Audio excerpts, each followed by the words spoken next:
टीका विचार कर रहे थे।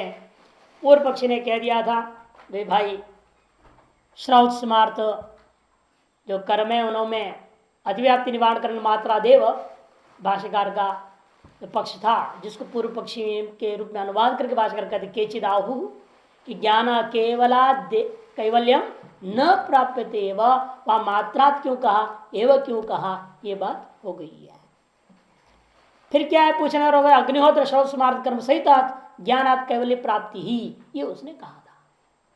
उसके लिए कहेंगे हम पूछेंगे ज्ञान से मोक्ष की जो प्राप्ति में श्रौत स्मार्त कर्मों की जरूरत क्या। तब वो कहेगा वो इति कर्तव्यता है, वो वास्तव में वो क्या है, वो इति कर्तव्यता है। जैसे आपने सुना याग से स्वर्ग को प्राप्त करो, यानी याग कैसे करूं, प्रश्न तो रहेगा ना, याग का संपादन कैसे होगा। तो आप कहेंगे उसके अंग जितने भी हैं प्रयाज अनुयाज वगैरह अंगों के अनुष्ठान से प्राप्त करना चाहिए। अंगों के अनुष्ठान के द्वारा याग से हमें क्या मिलेगा, स्वर्ग प्राप्त होता है। उसी प्रकार ज्ञान से करो मोक्ष को पाओ।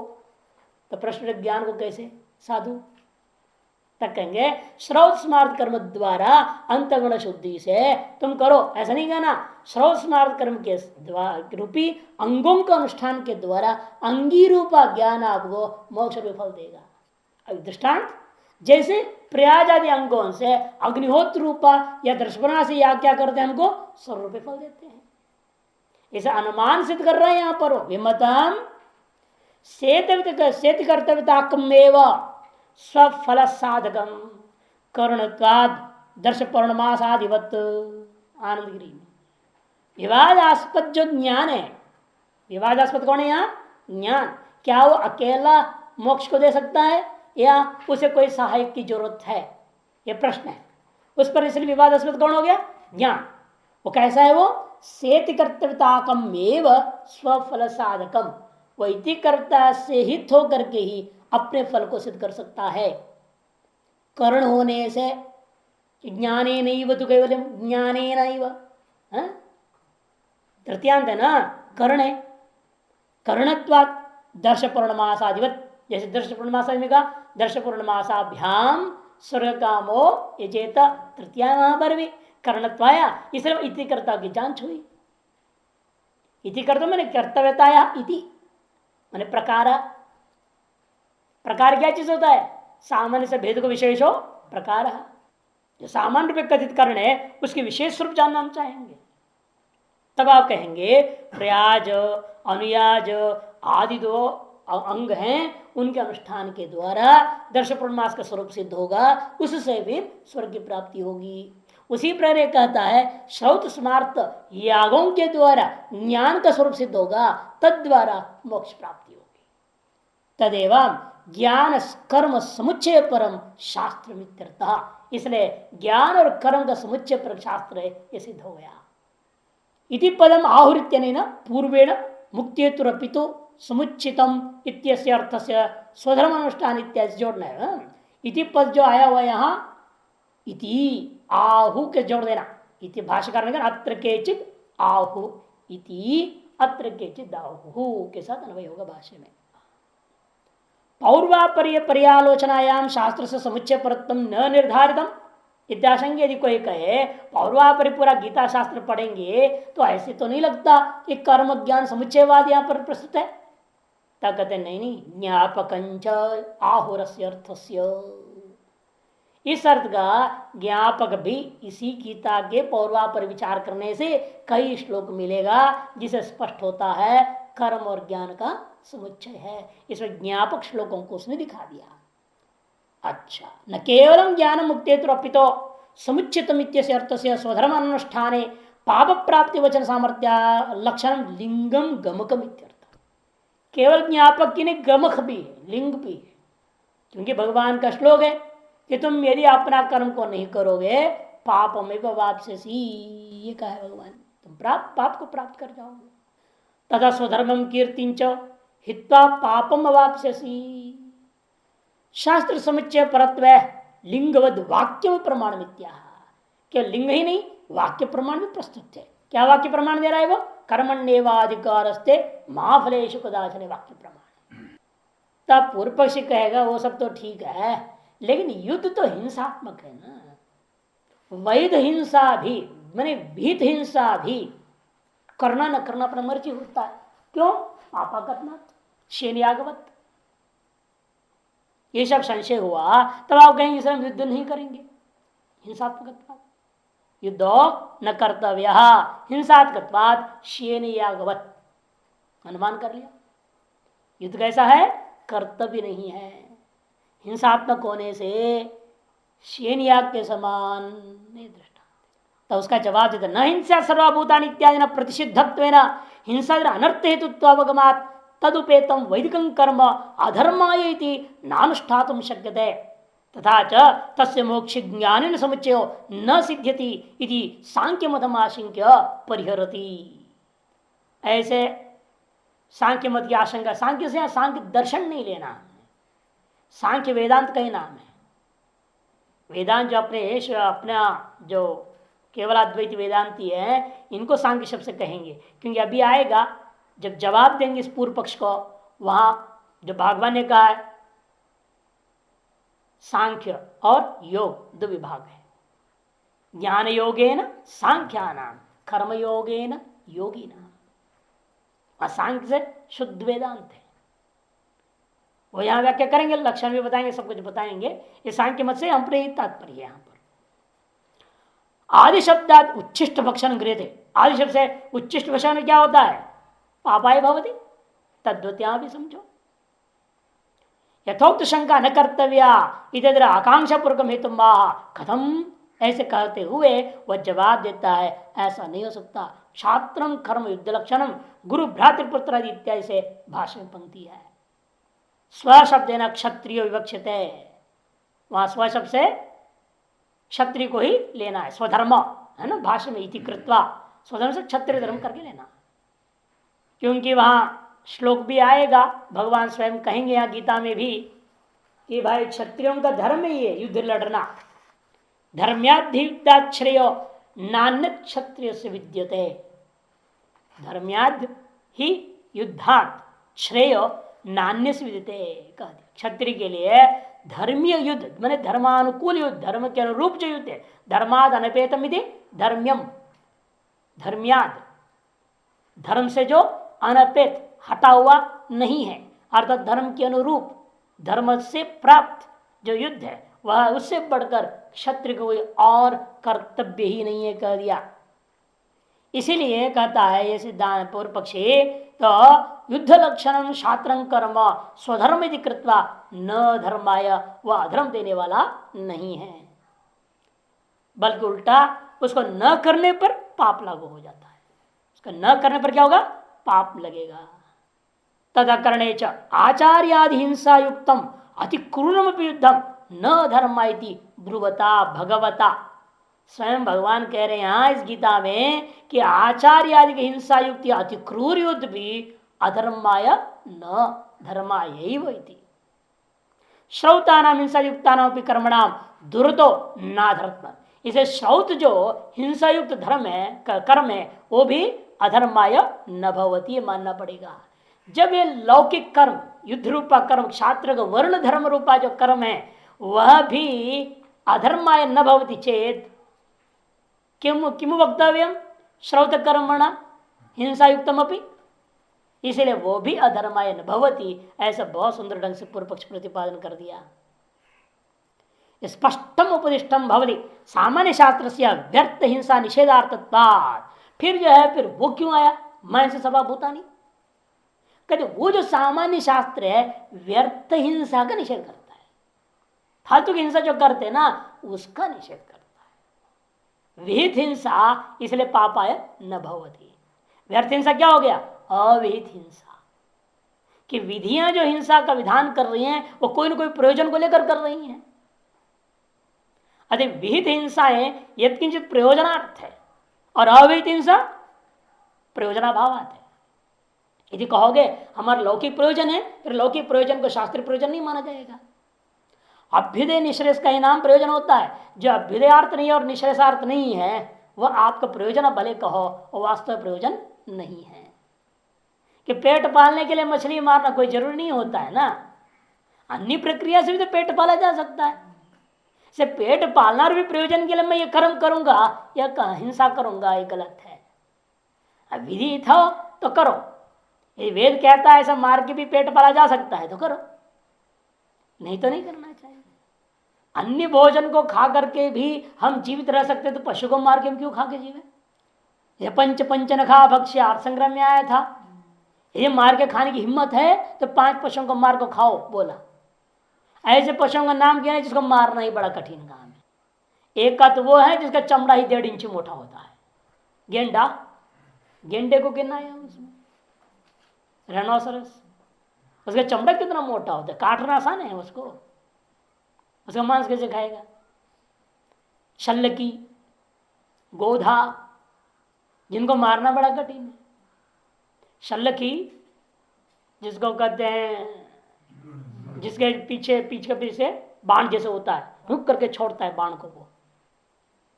अच्छा उसको मारने जाओ तो खोपड़ी बंद कर लेता है उसमें, और उसका प्राण रहता खोपड़ी में। जब तक उसे गर्दन पे कुछ नहीं पड़ेगा तब तो मरेगा नहीं, और गर्दन अंदर छिपा लेता है, सारा बाण ऊपर हो जाता है। मारना बहुत कठिन है। शाही बोलते हैं उसको हिंदी में। छोटे होते हैं जिससे कलम भी बनते थे, पहले कलम बनाते थे, उसी का जो होता है ना, जो पीछे जो होता है पीठ में बाण जैसे, उसी से कलम बनती थी। उसको छेद कर देंगे, उसके अंदर का चीज निकाल दो मलबा को, उसका स्याही आराम से जाएगा। हल्का छेद कर दे तो आराम से लिख सकते हैं आप, उसे कलम बनते थे, शाही बोलते हैं। और इसी प्रकार से खरगोश बोल दिया, मारने तो बड़ा मुश्किल, तो उछल उछल के भागते रहता है वो। ऐसे पशुओं को गिनाया है जिसको मार के खाना ही मुश्किल है। तो इसलिए कहते हैं कि ये सब चीजें मार के ये सब खाने योग्य नहीं भोजन हम लोगों का, वास्तव में मनुष्य के लिए नहीं है। मछली वगैरह ये अन्यों के लिए बना हुआ है, पक्षियों के लिए बनाया भगवान ने, वो मनुष्य खाने लग गया उसको। इनका प्रयोजन भी है मनुष्यों के लिए। आयुर्वेद के अनुसार दवाई बना करके इनसे दवाइयां बनती हैं। ये जो केकड़ा पकड़ते हैं ना, उसे कैंसर की दवाई बनती है। मछली कॉड लिवर ऑयल है ना, एक तेल निकलता है, कॉड लिवर एक मछली का नाम ही है। वो आपके पेट के लिए बहुत ही बढ़िया दवाई है, लिवर के लिए। ऐसे हर एक पशु में कुछ औषधि तत्व भी है, उस ढंग से उसको इस्तेमाल किया जा सकता है, लेकिन भोजनार्थ नहीं। इस प्रकार से अवहित जो कर्म है व्यर्थ है, वो वास्तव में उसका प्रयोजन जो बता रहे प्रयोजन शास्त्र में विहित प्रयोजन नहीं है, अभिधेय निश्रेष नहीं है। ऐसे प्रयोजन को लेकर जो आप करते हो वो व्यर्थ हिंसा माना जाएगा, वो पापाया अधर्माया भवती। वैदिक कर्मष्ठान अनुपत्त्यर्थ, इसलिए कहता है तो क्या हुआ, युद्धम नाधर्मेति पूर्वता भगवता श्रौत्र हिंसा युक्ता कर्मणाम दुर्दो नाधर्मत्वमिति स्पष्ट उपदिष्टम भवति। सामान्य शास्त्र से व्यर्थ हिंसा निषेधार्थत्वात् कर्तु विषय चोदित हिंसाया तद अविषयत्वात् कुतो वैदिक कर्म अनुष्ठान अनुपत्त्यर्थ। क्यों का आपका कैसे आप कह सकते हो वैदिक कर्म का अनुष्ठान की अनुपत्ति है, मैंने अवश्य उपपत्ति माननी पड़ेगी। ज्ञान कर्म समुच्चयात् कैवल्य सिद्धि रीति उपसंहर्तुम इति शब्द अंत में इति सुनिश्चितम उक्तम भवति इति कहकर समाप्त कर दिया। अतएव पूर्व पक्ष का कहना है कर्म समुचित ज्ञान ही मोक्ष देगा, केवल मोक्ष नहीं देगा। तो ज्ञान करण है और कर्म इति कर्तव्यता है। इति कर्ता रूपा श्रौत स्मार्त कर्म से संपन्न ज्ञान रूपी साधन से मोक्ष रूप फल की प्राप्ति होती है। उसी प्रकार जिस प्रकार प्रयाजादि अंगों से सुसंपादित दर्शपूर्णास नामक याग से स्वर्ग आदि की प्राप्ति होती है, इस प्रकार से कर्म समुचित ज्ञान से मोक्ष की सिद्धि उन्होंने कर दिया। तादा सत्य सिद्धांत कहता है यह नहीं हो सकता। 3 हेतु देंगे भाष्यकार। विभाग वचनात् पहला हेतु, दूसरा श्रुति विरोधात्, तीसरा प्रश्न प्रतिवचन अनुपपत्तेश्च। 3 हेतु है। कहां से कहां तक वो भी संकेत बता देता हूं। तो शुरू करेंगे विभाग वचनात् का, यहां से शुरू करके अगले पृष्ठ में 42 में हमारे इसमें पश्यता करके मिलता है। देखो, पुरुषाश्रित असंभवम पश्यता, नीचे से 3rd लाइन पेज नंबर 42 शुरुआत में ही है, 3rd लाइन के शुरू में। यहां तक पहला हेतु की व्याख्या है। फिर दूसरे तो होता है श्रुति विरोधात। इसकी व्याख्या वहीं से उसे अगला प्रश्न 43 का ऊपर से 5वां लाइन भगवतः तक समुच्चयो अभिप्रेत स्यात् भगवतः, समुच्चयो अभिप्रेत स्यात् भगवतः पंक्ति है, वहां से वहां तक जो है श्रुति विरोधात की व्याख्या। तो नचर शुरू करके अंतिम वाला ये चलेगा आपको 44वें पृष्ठ में, 44वें पृष्ठ में दूसरी पंक्ति में युक्तम इति वक्तुम युक्तम, शुरू में ही एकदम इति वक्तुम युक्तम, वहां तक प्रश्न प्रतिवचनानुपत्तेश्च की व्याख्या है। प्रश्न प्रतिवचन अनुपपत्ते है, ये 3 हेतु हैं। विभाग करणात् यानी विभाग करणात् हो, विभाग वचनात्, विभाग वचनात्, क्योंकि भगवान ने विभाग करके कथन किया ना। यदि कर्म और ज्ञान का समुच्चय था तो क्यों कहा ज्ञान योगेन सांख्यानाम कर्म योगेन योगिनाम। ये विभाग वचन जो है स्पष्ट करता है कि कर्म और ज्ञान का समुच्चय नहीं है। ये समुच्चय इष्ट था तो विभाग नहीं होना चाहिए, विभाग वचनात्। और श्रुति में विभाग है, उसका भी विरोध हो जाएगा, श्रुति विरोधात। और अर्जुन का प्रश्न, यदि कर्म ज्ञान समुच्चय इष्ट था कथम कर्मणि घोरे माम क्यों कहा, फिर कथम नियोजसी पूछा ना उसने, घोरे कर्मणि कथम नियोजसी। भाई ऐसे कैसे बोल सकता है जब यदि भगवान के द्वारा वांछित तत्व यहाँ पर कर्म समुचित ज्ञान इष्ट था तो अर्जुन के मन में संशय नहीं आना चाहिए। यदि आ भी गया तो बोलना चाहिए था नहीं नहीं मैं घोर कर्म तुमको नियुक्त नहीं कर रहा हूं, क्यों तुमको मोक्ष पाने के लिए ये घोर कर्म समुचित ज्ञान की जरूरत है, इसे मैं तुमको कर्म करने बोल रहा हूं, ऐसे जवाब देना चाहिए था। लेकिन ऐसे भी जवाब नहीं दिया भगवान ने।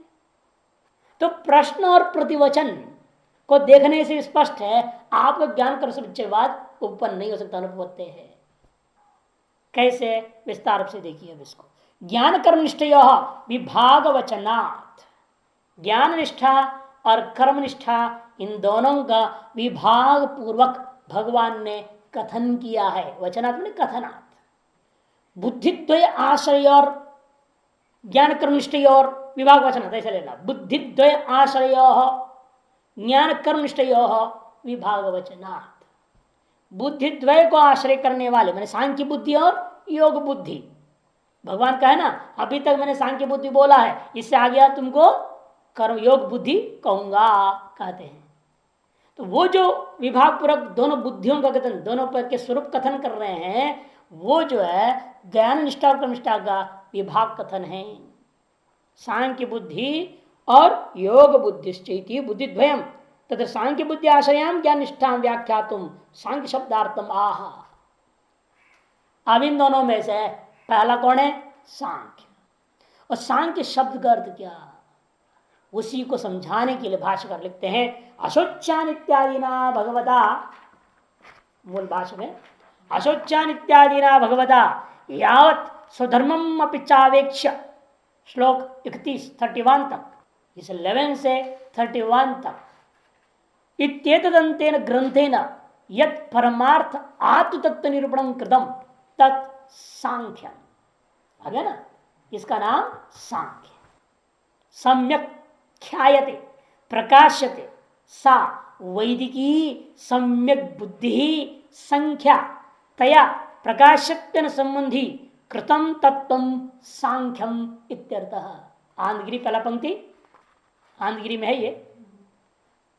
सम्यक ख्यायते प्रकाश्यते सा वैदिकी सम्यक बुद्धि संख्या।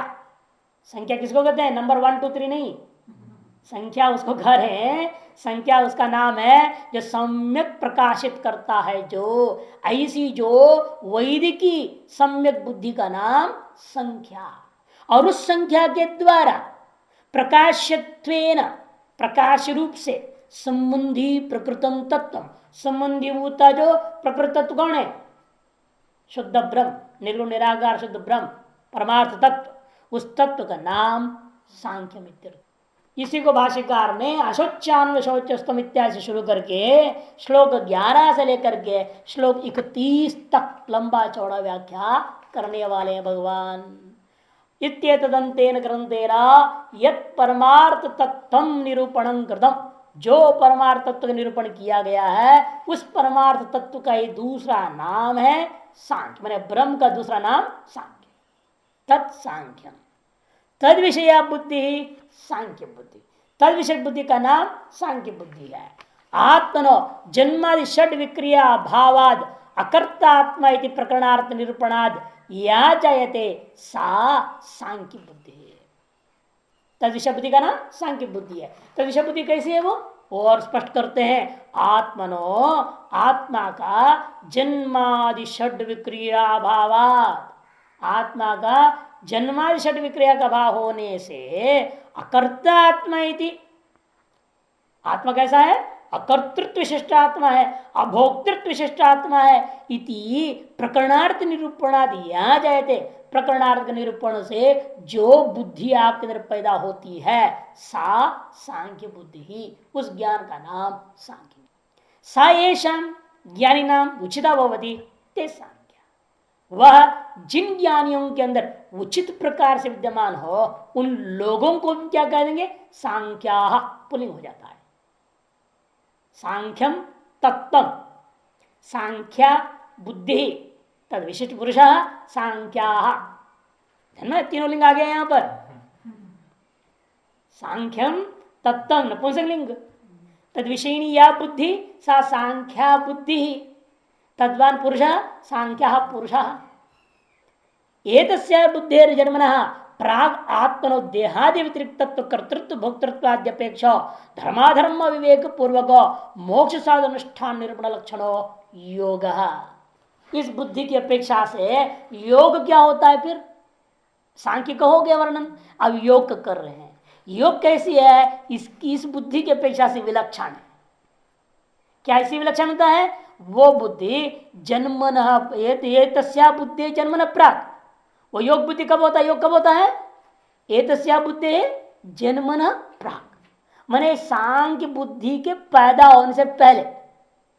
जब तक आपके अंदर सांख्य बुद्धि पैदा नहीं होती है तब तक योग है और योग विषयक बुद्धि है, और उस बुद्धि वाले आपको योगी कहा जाएगा। योगम तत्वम और योग विशिष्टा बुद्धि, योग बुद्धि, तद्वान योगिना, वो समझा रहे हैं। इससे पहले माने एतस्या बुद्धि जन्मन प्राप्त, यहां तक अलग कर दो। इस बुद्धि माने इस सांख्य बुद्धि के जन्म में उत्पत्ति से पहले क्या होता है? योग होता है। क्या है योग? कद आत्मनो देहादि व्यतिरिक्त तत्व कर्तृत्व भोक्तृत्वाद्यपेक्षा धर्माधर विवेक पूर्वक मोक्ष साधन अनुष्ठान निरूपण लक्षणो योग, ये योग है। देह से भिन्न आप आत्मा को मानते हैं और उस आत्मा में लेकिन कर्तृत्व भोक्तृत्व भी मानते हैं। धर्म अधर्म विवेक पूर्वक मोक्ष साधनों का अनुष्ठान का भी आपका अपेक्षा रहता है। तादृश निरूपण विशिष्ट का नाम योग है। तद विषय बुद्धि योग बुद्धि, सायेषां कर्मिणाम उचिता भवति ते योगिना भवन्ति। और किन में होगा? वो कर्मियों में ही होगा। सा येषाम, वहां पर क्या कहता? सायेषाम ज्ञानी नाम कहा, और यहां क्या करें? सायेषाम कर्मी नाम। वहां और यहां अंतर कर रहे ना, सायेषाम ज्ञानी नाम कहे थे और यहां सायेषाम कर्मी नाम उचिता भवती। वहां को ले से ते सांख्य, यहां पर ते योगी ना। स्पष्ट है ना अंतर? सांख्य बुद्धि योग बुद्धि अंदर है, परस्पर विरुद्ध है। एक तो वो है जो इनके नष्ट होने पर पैदा होने वाला है, और दूसरा वो है उसकी उत्पत्ति से पहले रहने वाला है। सांख्य बुद्धि से उत्पत्ति से पहले योग बुद्धि होती है, योग बुद्धि का नष्ट होने पर सांख्य बुद्धि उत्पन्न होती है। इसे दोनों एक साथ रह ही नहीं सकते, तो कर्म और ज्ञान का समुच्चय कैसे हो सकता है? विभाग वचनात्, दोनों बुद्धि और बुद्धि के कारणीभूत दोनों तत्व परस्पर विरुद्ध है। कर्म और ब्रह्म, ज्ञान स्वरूपता ब्रह्म तत्व ही विरुद्ध है। अतः तद विषयिनी बुद्धियां परस्पर विरोधी बुद्धियां हैं। अतः तद विषयवान जो बुद्धिमान पुरुष परस्पर विरुद्ध चलने वाले पुरुष होंगे। दोनों विभिन्न डायरेक्शन में चलते हैं, परस्पर विरोधी। इसे कर्मी हमेशा क्या कहेगा सन्यासी को, आप भी कर्मी बन जाओ बोलेगा। सन्यासी क्या कहेगा, आप भी सब सन्यासी हो जाओ कहेगा। दोनों हो नहीं सकता। लेकिन सा येषां करुणामुचिता भवति ते योगिनः। यहां तक की थोड़ी थोड़ी टीका देख लीजिए। अशोचान इत्यादि स्वरम विचावेक्षित वाक्यम यावत् भविष्यति तावदा ग्रंथेन यत् परमार्थ भूतम आत्मतत्वम।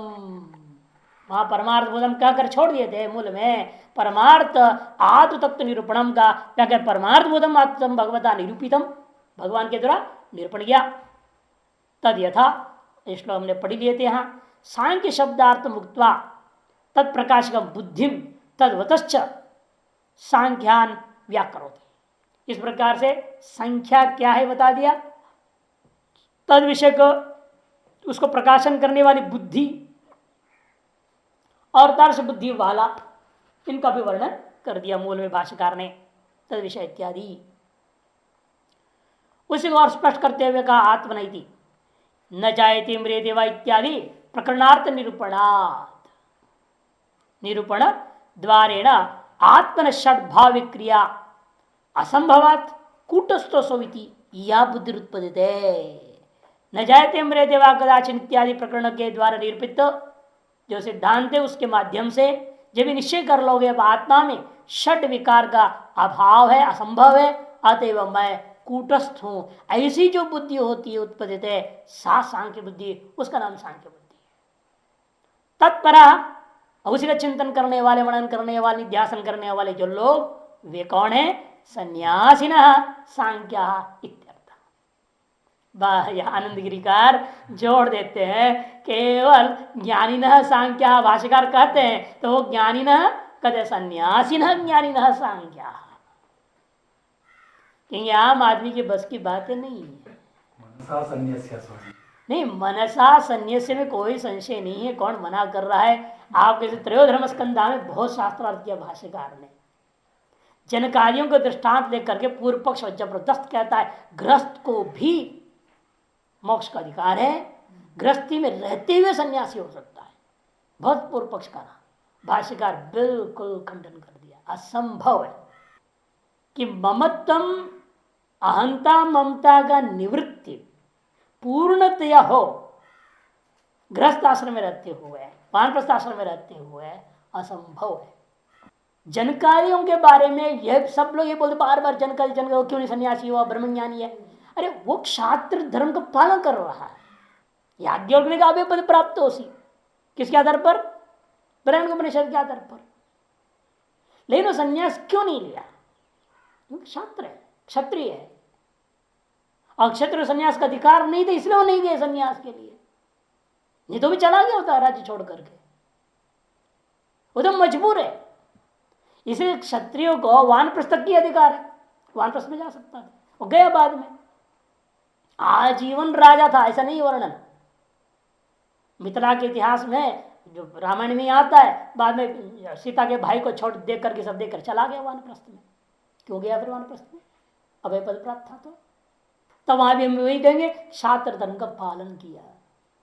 तो क्षत्रिय तो मजबूरी थे, वो सन्यासी नहीं हो सके, और ये भी नहीं कह सकते उनको ज्ञान नहीं प्राप्त हुआ, और मुक्त थे या नहीं थे इस पर लड़ाई हम नहीं करेंगे। जीवन मुक्त था कि नहीं था इसकी कोई गारंटी नहीं।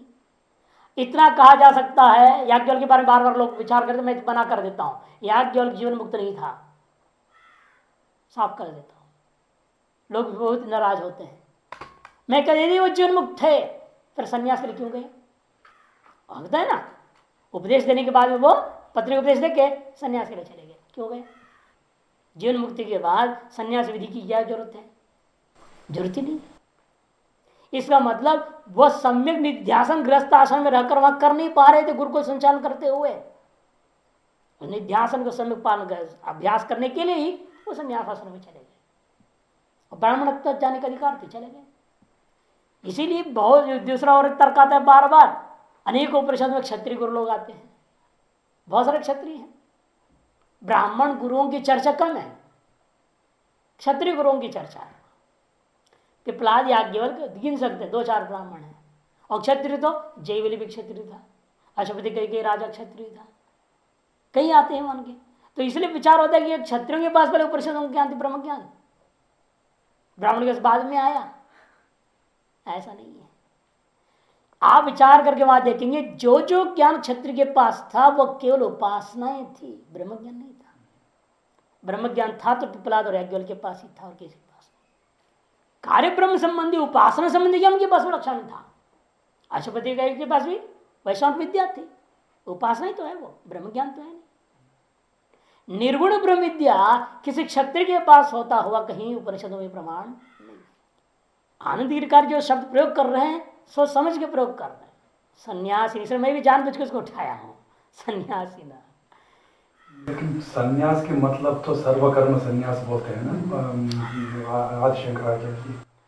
भगवान ने यहाँ कहा है सर्वकर्म सन्यास। सर्वकर्म सन्यास का भी अर्थ किया, कर्म सन्यास तो हो ही नहीं सकता। जात तिष्ठत्य कर्म कृत, ये भी कह रहे हैं ना भगवान ने, ना हम करता है तो सर्वकर्म सन्यास। ऐसे नहीं होता, ऐसे नहीं होता है, ऐसे नहीं है। फल त्याग, सिर्फ काम्यानाम कर्मणाम त्याग, काम्यानाम कर्मणाम त्याग सन्यासी विदुः, गीता 18वां अध्याय। काम्य कर्मों का त्याग करने बोल रहा है, माने कामना विशिष्ट कर्म नहीं करना है, सकल कर्म करना है। ना हम करता है ज्ञान है ना सन्यास, सर्वकर्म सन्यास। नहीं नहीं नहीं, कुत्र उत्तम, कुत्र उत्तम। हमने तो आज तक किसी भाषा में नहीं पढ़ा है ऐसे, न मूल में कहीं उपनिषद में आता है। ये लोगों ने अपने अनुकूल कल्पना करना है। सर्वारंभ, यहां पर क्या सर्वारंभ परित्याग, मैंने संकल्प का त्याग करने बोलते हैं। नाम करते मोक्ष स्वरूप है, इसका नाम संन्यास नहीं है। नाम करता नाम भोक्ता हम ब्रह्म एवं। अकर्तृत्व अभोक्तृत्व तो अभी बोला, अकर्तृत्व अभोक्तृत्व ही मोक्ष है, वो सन्यासी क्या लेन देन है। अकर्तृत्व निश्चय है, अभोक्तृत्व निश्चय हो गया ना, मुक्त हो गया, कहानी खत्म है। सन्यास से कोई लेन देन नहीं है। फिर सन्यास किसका है वास्तव में, विधि को देखो। हम सन्यास जो करते विधि, हम सन्यास विधि ग्रहण करते हैं, विधि पता सन्यास ग्रहण करते हैं ना, विधि से हमें क्या प्राप्त था जो तुम त्याग रहे हो। विधि से प्राप्त कोई विधि से त्यागने का नाम सन्यास है। विधि से आपको कर्तृत्व प्राप्त था क्या, तो फिर कर्तृत्व त्याग का नाम सन्यास कैसे हो गया। विधि से तो आपको अग्निहोत्रादि कर्म तो ऐसा आ गया ना। फिर विधि से हमको जनेऊ प्राप्त था, चोटी प्राप्त था, उसकी वजह से हम कर्म प्राप्त था, उन कर्मों का त्याग का नाम ही सन्यास। अतएव कर्म का साधन जो था जनेऊ चोटी, ये भी काट दिया जाता। विधि से प्राप्त हमें यही है, इनके वजह से हम कर्म से बंध गए। चावल संस्कार हुआ, चोटी रख दिया गया बचपन में। 8वें उम्र में ब्राह्मणों को हो गया जन्म संस्कार, तो जन्म मिल गई। इन दोनों से नित्य होम, उपनयन संस्कार के बाद ही वटुक को नित्य होम करना चाहिए, कर्म प्राप्त हो गया। और उन कर्मों को हम कामना से करेंगे तो और बंधन बढ़ते जाता है। इसे निष्काम कर्मों का विधान कर दिया अंतःकरण शुद्धि के लिए। और वह निष्काम कर्म करते करते अंतःकरण शुद्ध हो जाता है, वो कर्म को भी त्याग दो। कैसे त्यागूंगा, लेकिन विधि त्याग। विधि क्या कहता है, संन्यास लेनी पड़ेगी। संन्यास के द्वारा ये जो लाइसेंस मिला है, लाइसेंस कैंसिल हो जाता है, तब वो संन्यास कहा जाता है। इसे संन्यास जो है कर्म त्याग ही है। वे कौन से कर्म त्याग, दोनों अंतर है। जैसे भास्कर बार बार कहेंगे, शरीर जीवतार्थ जो कर्म को वहां का न तो जातु कर्मण कृत जो कहा है, न तो क्षण कर्म अकृत जो कहा है, वह शारीरिक कर्म के लिए, भिक्षा आदि के लिए, वो तो करना ही पड़ेगा। सर्वकर्म त्याग हो ही नहीं सकता है। अरे सर्वकर्म संन्यास जो कहा का तात्पर्य होता है, कर्म जो वैदिक कर्म है, हमें जो जन्म चोटी के कारण से, विवाद के कारण से अग्निहोत्र जो कर्म प्राप्त थे, उन कर्मों का त्याग। उसको त्याग के बिना आपका कर्तृत्व से निवृत्ति नहीं हो सकती है। क्योंकि कर्म करना है तो संकल्प करना पड़ेगा, संकल्प करो तो अहम करोमि कर बोलना पड़ेगा, कर्तृत्व विशिष्ट आपका सारा भान रहेगा, वो कभी निवृत्त ही नहीं हो पाएगा। इस सब का जड़ क्या है, जन्म और चोटी, इसका त्याग नहीं संन्यास। और वो इसलिए सुरेश्वराचार्य और अन्य लोगों ने क्या किया, यदि भाष्यकार बार बार कहते ब्राह्मण कोई संन्यास का अधिकार है, यहां पर भी भगवान कहेंगे ब्राह्मण कैसे संन्यास, इसलिए क्षत्रिय तुम हो, तुमको नहीं जा सकते हो संन्यास में, ये सिद्ध करेंगे। लेकिन वो कहते हैं यदि जनु चोटी त्यागने का नाम ही संन्यास यदि लिया जाए, जनु चोटी तीनों को प्राप्त विधि से, ब्राह्मण क्षेत्र वैश्य, तो तीनों त्याग सकते, तीनों को संन्यास का अधिकार हो गया। तब वहां विशेषण जोड़ते हैं, वो गुण है क्या, गुण की संभावना है क्या क्षत्रिय वैश्य में, क्या गुण, दया आदि जो संन्यास के लिए षट शम दम तितिक्षा आदि जो षट संपत्ति वगैरह, ये क्षत्रिय वैश्य में असंभव है। एक आध अपवाद हो बात अलग चाहिए, अपवादों को हम नहीं लेंगे। सामान्य तौर पर क्षत्रिय वैश्य में ये सारी चीजें आना असंभव है। इसे हम कहते हैं कि संन्यास केवल छोटी छोटी मात्र त्यागना मात्र का नाम संन्यास नहीं होगा, संन्यास का अधिकारी का कोटि में ये भी सब चाहिए, विवेक चाहिए, वैराग्य चाहिए। कौन त्याग करता है, भैषचर्म चरित कौन, ये त्यागपूर्वक भैषचर्म चरित है। कहा बृहदारण्यक में, बृहदारण्यक में कहा पुत्रेशना वित्तेशना लोकेशना, इनको त्याग पूर्वक ही जाना पड़ेगा। और ये त्याग क्षत्रिय वैश्य में आसान है, वित्तेशना वैश्य में जाता नहीं, लोकेशना क्षत्रिय में जाता नहीं। समस्या ये है, हमने बहुतों को देखा है, यहाँ आते हैं वैश्य लोग भी आते हैं, क्षत्रिय लोग भी आते हैं, वैराग्य की बातें भी करते हैं, घर द्वार वहां छोड़ के कहीं और पहाड़ों में मकान बना के रह रहे हैं, लेकिन ये नहीं गया, वहां भी वही धंधा चालू धंधा चालू। वने रागिन वसंति तद किम, से वने पी रागिन वसंति चेत तद किम, अंदर में राग भरा पड़ा है तो जंगल में जगह बैठने से फायदा क्या होना है। इसे आचार्य लोग जो बोल रहे हैं वैदिक परंपरा को स्वीकार करने से उसके अर्थ को तोड़ मरोड़ करके अपने अनुकूल लगाने की कोशिश करते हैं, ये बहुत गलत है। ठीक है, मिशनरी वाले करते हो तो अपने मिशन के लिए जरूरत है उनको, हम उसका विरोध भी नहीं करते। तुमको मिशन चलाना है क्योंकि ईसाई मिशनरी चल रहे हैं, उनका विरोध में हमारे भी मिशन चाहिए, तो बनाओ तुम वैश्यों को सन्यासी बनाओ, कोई बात है, क्षेत्र को सन्यासी बनाओ। वही जंग बनेंगे तो क्या करेंगे, वो मिशन खूब पैसा कमा कर लेंगे ना वैश्य सन्यासी, क्यों वैश्य सन्यासी बनेगा वहां तो पैसे तो गिनेगा, वो किसी तरह से पैसा बटोरेगा तो मिशनरी का काम बढ़िया चलेगा। और क्षत्रिय है तो लड़ने को भी चाहिए ना वहां मिशनों में, तो इसीलिए ऐसे को मिशनरियों में संन्यास क्षत्रिय वैश्य को दिया जा रहा है। आज के जमाने में परिस्थिति अनुसार उचित भी है, जरूरी है, चलने दो उस गाड़ी को। लेकिन परंपरा की बात जहां तक होता है, वैदिक सनातन धर्म की परंपरा की बात, वहां पर हम बिल्कुल समझौता नहीं कर सकते, बिल्कुल निषेध है। और इसलिए हम तो किसी को दीक्षा भी देना बंद कर, सन्यास दीक्षा दूर की बात, हम मंत्र दीक्षा भी नहीं देते। वो तो पता नहीं कौन क्षत्रिय कौन वैश्य कौन ब्राह्मण है, क्या है क्या नहीं है, कुछ पता नहीं चलता आजकल। वर्ण संग्रह भी जाए थे, कहा था ना अर्जुन ने, क्या खिचड़ी है क्या है भगवान ही जाने, इसे दीक्षा ही मत दो, लफड़े में मत पड़ो, भगवान पर ही छोड़ दो इस काम को, अपने को नहीं करना। क्योंकि बड़ी टेढ़ी खीर है, शास्त्र के अनुसार चलना आजकल एक एक कदम बड़ा मुश्किल है, शास्त्र अनुसार चलना। इसे बचो, उसको करो ही मत, वो विधियों को अपनाओ ही मत, बल्कि उसको पकड़ो। न गुरु और नहीं वशी चिदानंद रूप शिवोम शिवोम, न गुरु बनो न गुरु बनाओ, दोनों लफड़ा से दूर रहो। इसे यहाँ पर कहते संन्यासिन सांख्या इत्यर्थ, संप्रति योग बुद्धि आश्रय कर्मनिष्ठा व्याख्या तो कामो योग शब्दार्थ माह, योग शब्दार्थ कथन करने जा रहे हैं।